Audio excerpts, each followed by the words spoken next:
Video ini akan ngebahas rekomendasi tablet harga 1-5 jutaan buat bulan Juni tahun 2026. Yo guys, Ragaja bersama Rah Krisna di sini, dan kali ini kita akan memberikan rekomendasi tablet harga 1-5 jutaan ya. Dan ada 5 tablet yang kita bahas mulai dari harga 1 jutaan, 2 jutaan sampai nanti mentok-mentok di 5 jutaan. Ada tablet yang ya sekedar oke aja buat sekolah, ada tablet yang udah oke banget buat gaming, dan tentunya ada tablet yang oke banget buat bekerja, cari cuan. So, pastikan kalian simak videonya atau gunakan chapter yang udah kami sediakan buat bisa menemukan tablet yang sesuai kebutuhan dan tentunya sesuai budget masing-masing. Oke, langsung aja kita mulai dari tablet yang pertama.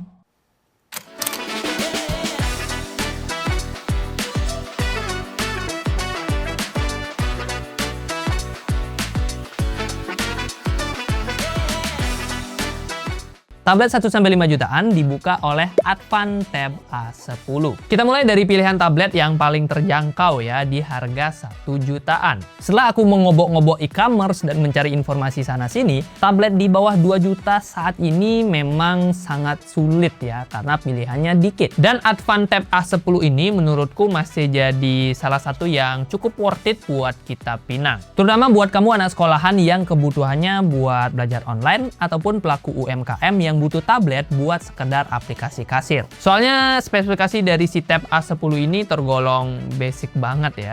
Mulai dari CPU-nya, dia masih menggunakan CPU Allwinner A523 dengan GPU Mali G57 MP1. Kombinasi ini menghasilkan skor kisaran 250 ribuan poin di Antutu versi 10. RAM-nya pun standar ya, tapi udah cukup oke di 4GB LPDDR4X dengan storage yang ngepas banget di 64GB. Untungnya masih ada slot micro SD, jadi masih bisa upgrade storage. Jadi dengan kombinasi dan skor tersebut, bisa dibilang Tab A10 cocoknya buat kebutuhan yang ringan-ringan aja. Soal layar, Advan Tab A10 membawa layar yang cukup lega di 10,1 inch dan panelnya juga udah IPS. Jadi secara ketajaman tentunya belum sebagus itu mengingat layarnya ini 10 inch guys. Cuman sayangnya untuk resolusi dia masih HD dan refresh rate-nya juga masih 60 Hz. Terus untuk baterainya juga standar banget ya, 5000 mAh dengan charging yang juga standar di 10 watt aja. Tab A10 ini juga dibekali 2 buah kamera ya, 5 megapiksel kamera belakang dan 2 megapiksel kamera depan. Untuk jaringan dia cuma support Wi-Fi only. By the way, portnya sendiri udah Type-C dan masih ada combo audio jack.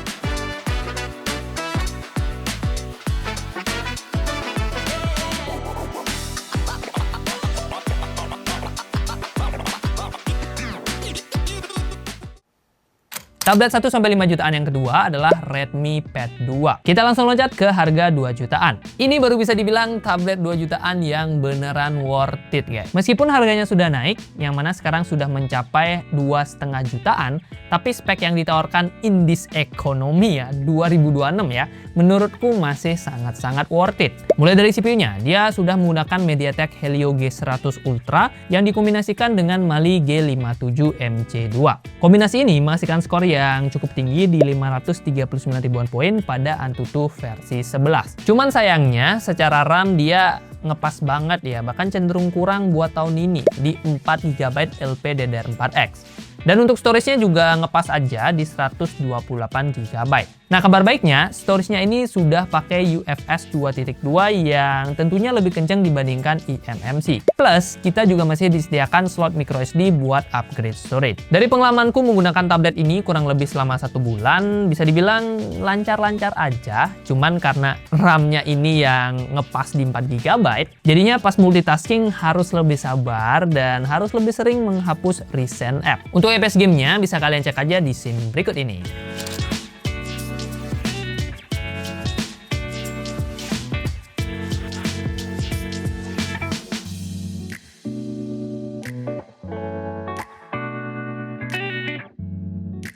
Di luar hal itu, layar dari Redmi Pad 2 ini tergolong cakep banget guys. 11 inch IPS dengan resolusi tajam di 2,5K dan tingkat kecerahan yang mencapai 600 nit. Refresh rate-nya juga lumayan oke ya, di 90 Hz. Terus baterainya ini udah badak ya, 9000 mAh dengan charging yang sayangnya masih di 18 watt aja. But ya, dengan baterai segini ini aku bisa bilang tablet ini bisa dipakai seharian tanpa harus dicas. Untuk bobotnya sih lumayan berasa di 515 gram dengan tebal tebal berapa tuh? 7,36 mm.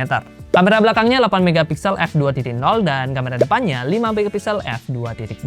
Untuk jaringan sayangnya dia Wi-Fi only, dan kalau mau yang 4G ada juga ya dengan harga yang tentunya lebih tinggi, hampir 3 juta.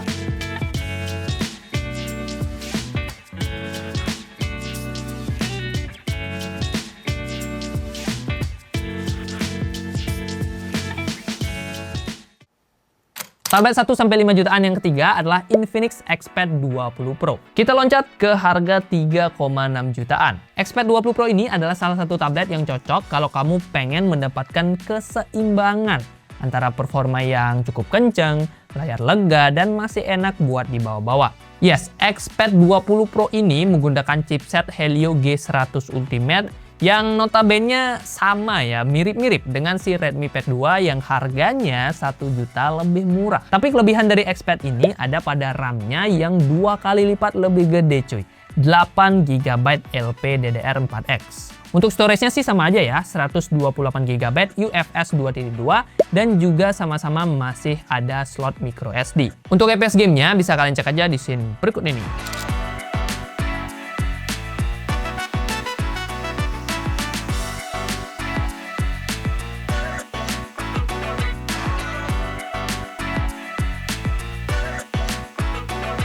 Soal layar, XPad 20 Pro punya layar yang lega banget di 12 inch IPS dengan resolusi yang cukup tajam di 2K dan tingkat kecerahan di 450 nit. Refresh rate-nya sendiri di 90 Hz dan ya lumayan mulus lah. Baterainya sendiri sayangnya nggak segede Redmi Pad. Di sini kita cuma dapat 8000 mAh dengan charging yang juga cuma 18 watt. Soal ergonomis, tablet ini punya ketipisan di 6,58 mm dengan bobot di 545 gram. Kameranya sendiri standar juga, 8 megapiksel f2.0 dan kamera depan 5 megapiksel f2.0.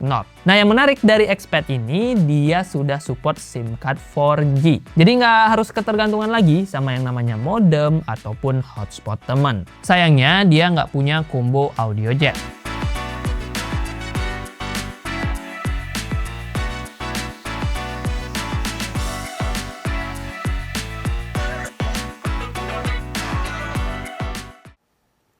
Tablet 1-5 jutaan selanjutnya adalah PocoPad M1. Ini adalah pilihan tablet harga 4 jutaan buat kamu yang nyari tablet dengan performa paling kencang, layarnya paling mulus, dan baterainya siap diajak nonton film seharian.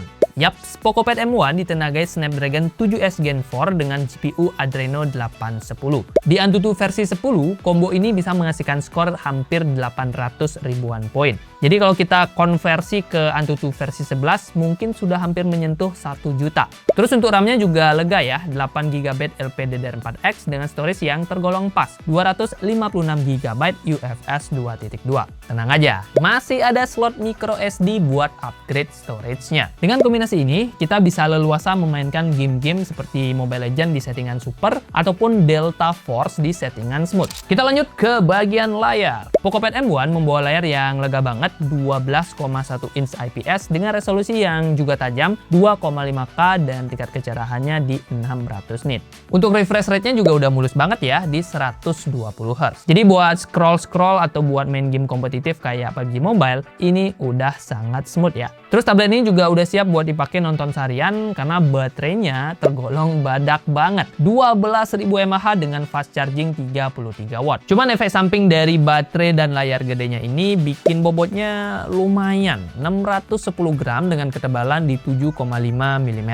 Untuk kameranya sih standar tablet, 8 megapiksel f2.0 di belakang dan 8 megapiksel f2.28 di kamera depan. Untuk jaringan juga sayangnya cuma support Wi-Fi only ya, tapi untungnya combo audio jack masih ada di tablet ini.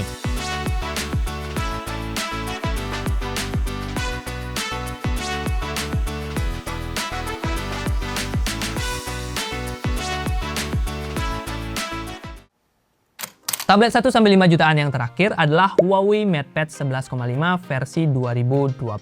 Ini adalah definisi tablet buat kerja di harga 5 jutaan yang cocok buat pekerja kantoran ataupun mahasiswa yang lagi semangat-semangatnya belajar. Soalnya dia punya kombinasi spek yang memang nggak kenceng-kenceng banget, tapi sudah sangat oke buat produktivitas. CPU-nya pakai Huawei Kirin D82B dengan GPU Maleon 920C.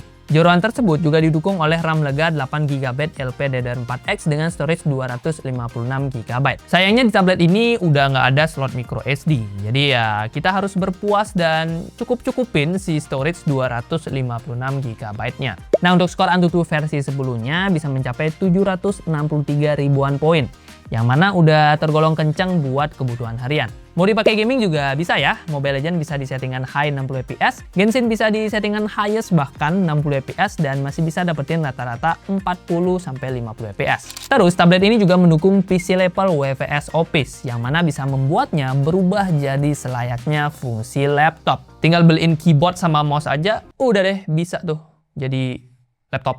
Nah, untuk layarnya sendiri ukurannya 11,5 inch IPS dengan resolusi tajam 2,5K dan kecerahannya di 600 nit. Refresh rate-nya juga tergolong mulus ya di 120 Hz. Jadi udah enak lah buat scrolling ataupun nonton film. Untuk baterainya tergolong gede ya, 10.100 mAh dengan charging yang udah kenceng nih. 40 watt bertipe Type-C. Kemudian untuk bobotnya tergolong ringan untuk kelas tablet 11 inch, 515 gram dengan tebalnya di 6,1 mm. Untuk jaringan, sayangnya dia cuma support Wi-Fi only dan juga dia udah nggak punya combo audio jack.